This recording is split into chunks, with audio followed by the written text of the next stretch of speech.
Partner ভিসাটাও মনে হয় বন্ধ হয়েই গেল। বন্ধুরা, আপনারা জানেন দীর্ঘদিন থেকে বাংলাদেশিদের জন্য আরব আমিরাতে ভিসা জটিলতা চলছে। এই ভিসা জটিলতায় বাংলাদেশিরা আগে কখনো এত বেশি জটিলতায় পড়েছে বলে আমার জানা নেই। আগে যদিও ভিসা জটিলতা ছিল বিভিন্ন ধরনের, সেগুলার কোনো না কোনো মাধ্যম ছিল ভিসা করার অথবা বৈধ থাকার। বর্তমানে একমাত্র ওয়ান অ্যান্ড অনলি ভিসা করার যে একটা মাধ্যম ছিল সেটা হচ্ছে শারজার পার্টনার বা ইনভেস্টর ভিসা। 4 জন বা 5 জন অথবা কোনো ক্ষেত্রে এর অধিক মানুষ একটা লাইসেন্সে পার্টনার ভিসা করেছেন শারজাতে, আপনারা জানেন।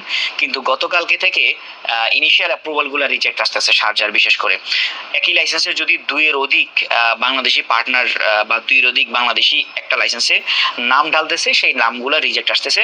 এবং অনেক ক্ষেত্রে রিজেক্টের রিজন হিসেবে বলা হচ্ছে যে 2-এর অধিক বাংলাদেশি পার্টনারশিপ হওয়ার কারণে এই ইনিশিয়াল অ্যাপ্রুভালটা রিজেক্ট বা রিটার্ন করা হলো।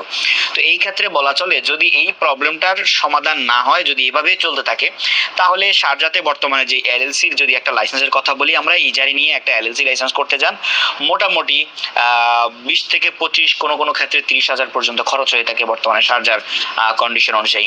তো 2 জন ব্যক্তি যদি একটা লাইসেন্স করে এবং যদি ভিসার জন্য যদি বলি, সেখানে যদি 2500 করে 5,000 দিরহাম ভিসার জন্য হয়ে থাকে, তাহলে ভিসা এবং লাইসেন্স মিলিয়ে মোটামুটি 25 থেকে 30,000 দিরহাম 2 জন ব্যক্তির পক্ষে বহন করা এটা খুবই সহজ হবে না বলে এটা আমরা ধারণা করছি। সর্বশেষ আপডেটের জন্য আমরা আরো কয়টা দিন অপেক্ষা করব। আমাদের এই চ্যানেলটা সাবস্ক্রাইব করে রাখবেন, আমাদের সাথেই থাকবেন। আমরা পরবর্তীতে আরো একটা ভিডিওর মাধ্যমে ফুল বিষয়টা আপনাদেরকে ক্লিয়ার করার চেষ্টা করব। তবে সাময়িকভাবে আপনাদেরকে বলবো, বর্তমানে শারজার পার্টনার বা শারজার লাইসেন্স করার জন্য বা ইনভেস্টর ভিসা করার জন্য আপাতত কারোর সাথে লেনদেন না করার জন্য, আপনার যদি কোনো প্রসেস করে না থাকেন, তাহলে আপাতত ওয়েট করেন 1 থেকে 2টা দিন বা 2-3টা দিন। এর মধ্যে ইনশাআল্লাহ আপনাদেরকে আমরা ডিটেলস আরো একটা ভিডিও দেওয়ার চেষ্টা করব।